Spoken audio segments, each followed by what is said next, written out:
Sumayin at sumaiyo rin. ang mabuting balita ng Panginoon ayon kay San Juan. Papuri sa iyo, Panginoon.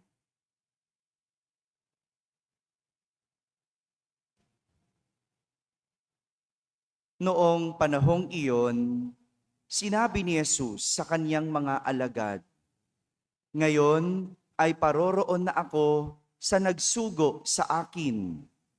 Wala isa man sa inyong nagtatanong sa akin kung saan ako pupunta. At ngayong sasabihin ko sa inyo, natigib kayo ng kalungkutan. Ngunit dapat ninyong malaman ang katotohanan. Ang pag-alis ko ay sa ikabubuti ninyo, sapagkat hindi paparito sa inyo ang patnubay kung hindi ako aalis. Ngunit kung aalis ako, susuguin ko siya sa inyo. Pagdating niya ay kanyang patutunayan sa mga tao sa sanlibutan na mali ang pagkakakilala nila sa kasalanan at ipakikilala niya kung ano ang matuwid at kung ano ang kahatulan. Mali sila tungkol sa kasalanan, sapagkat hindi sila nanalig sa akin tungkol sa matuwid, sapagkat ako'y paroroon sa Ama at hindi na ninyo makikita. Tungkol sa kahatulan, sapagkat hinatulan na ang pinuno ng sanlibutang ito." Mga kapatid, ang mabuting balita ng Panginoon. Pinupuri ka namin, Panginoong Heso Kristo. Umupo ang lahat at makinig sa homilia. Isang magandang umaga po sa inyong lahat. Magandang umaga sa mga nasa barangay, sa mga nasa tahanan, at sa lahat ng nasa abroad na nagsisimba via online. Sa magandang araw sa inyong lahat. Patuloy tayong dinadala ni Jesus sa tema ng kanyang pag-alis. At patuloy na nagpapaalam si Jesus sapagkat siya ay babalik na sa Ama. Kaya nga, sa ating ebanghelyo, hindi alam ng mga alagad ni Jesus kung paano tatanggapin ang kanyang pag-alis. Mahirap naman talaga tanggapin ang pag-alis ng isang mahal mo, ng isang napamahal sa iyo, ng isang kaibigan mo, at ng isang inaasahan mo, gaya ni Jesus. Hindi nila maintindihan kung bakit kailangang umalis ni Jesus. Kaya nga, ayon sa ebanghelyo, natigib sila ng kalungkutan. Natigib, no? Ang lalim, ano? Ibig sabihin, malalim na kalungkutan. No?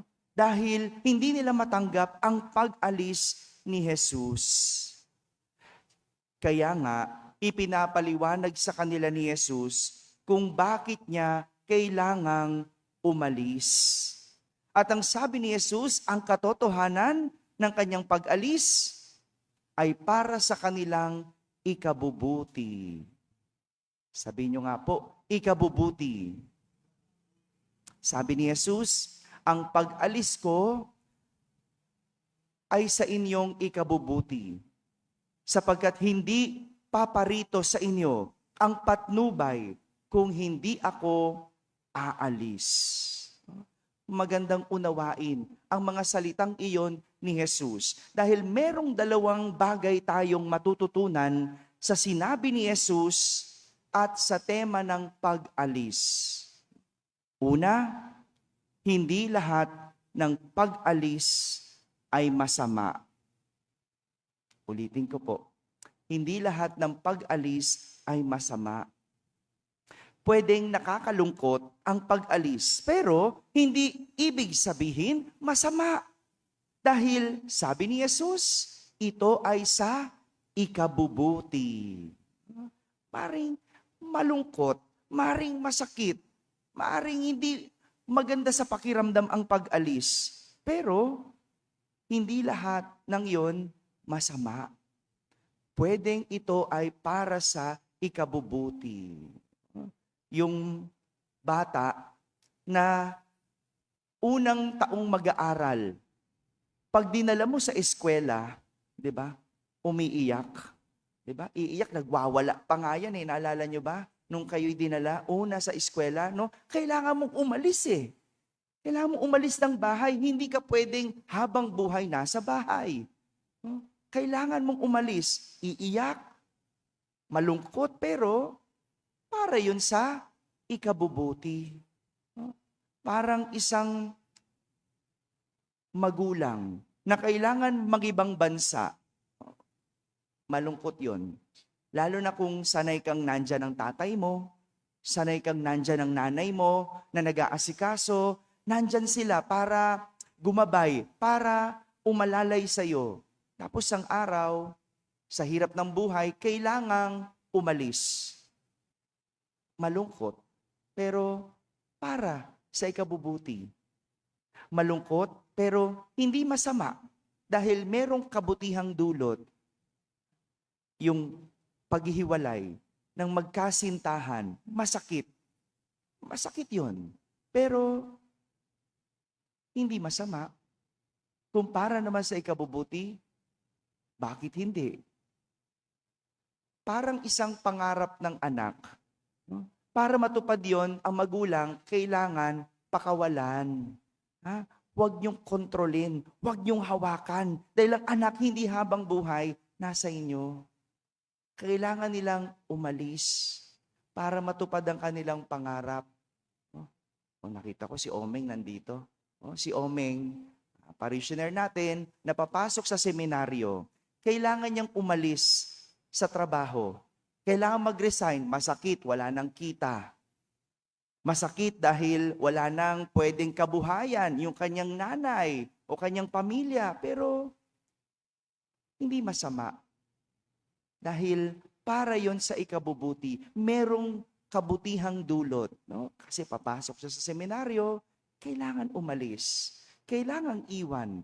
Kailangan iwan ng mundo, kailangan iwan ng nakasanayan.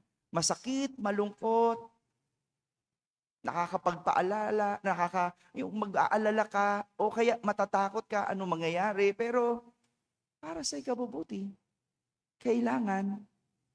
Kaya nga, hindi lahat ng pag-alis ay masama. Pwede itong magdulot ng buti.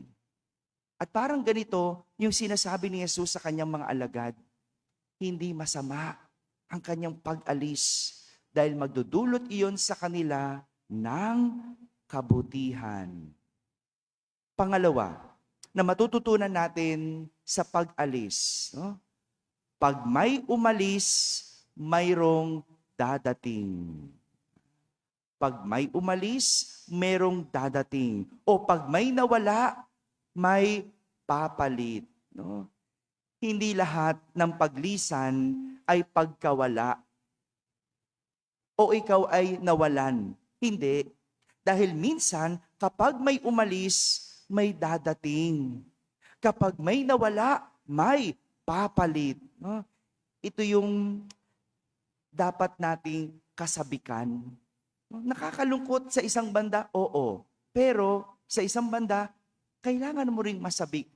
Dahil may umalis, may dadating. Dahil may nawala, may papalit.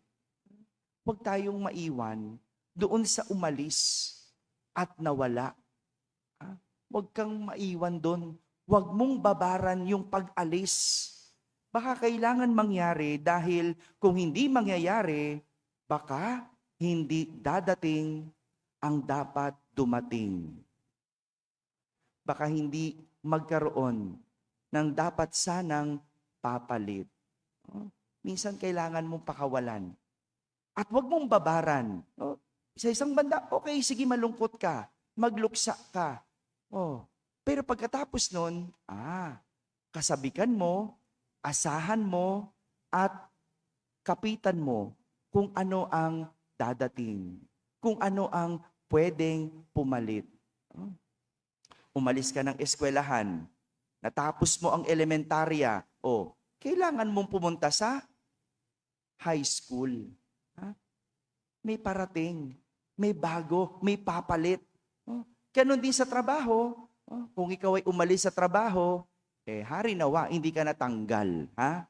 Oh, hindi dahil sa kagagawan mo. Kung ikaw ay aalis sa trabaho, meron ding darating. No? Baka merong mas maganda, may mas mabuti, pero ang sinasabi, may paparating. Yung magulang na umalis para magtrabaho abroad, malungkot, masakit, pero may dadating. Tandaan, no? Kada buwan, may dadating na padala. Kada taon, may dadating na balikbayan box. Malungkot pa ba yun? Ha? Masakit pa ba yun? Di ba? Sige, alis ka na lang. No? Alis ka na lang. No? Mas gusto ko na lang na may dumating. No? Pero ganon ang tinuturo sa atin. Kaya yung pag-alis, parang masakit. Pero may papalit. Yung mga naghiwalay ng kasintahan, hindi naman yan naiwan sa lungkot. Hindi yan habang buhay na malungkot. Dahil pag dumating, yung dapat dumating, sasabihin mo, mabuti pala at siya'y umalis. Mabuti na lang, siya'y umalis. Kasi kung hindi umalis, edi hindi dumating yung dapat na dumating. Ilan lamang ito sa pwedeng aral na pwedeng ikabit sa pag-alis ni Jesus. Dahil kung hindi mangyayari ang kanyang paglisan, hindi paparito ang patnubay. May iniiwan si Jesus. Bagamat siya'y aalis, may dadating ang patnubay na ating magiging gabay sa buhay. Naisipakita lang sa atin ni Jesus na kahit siya'y aalis, hindi niya tayo pababayaan. Hindi niya tayo iiwanang wala. Dahil merong dadating at merong papalit para sa ikabubuti natin. Mga kapatid, huwag maiwan sa sakit ng paglisan, kasabikan ang paparating na magandang kinabukasan. Amen? Amen.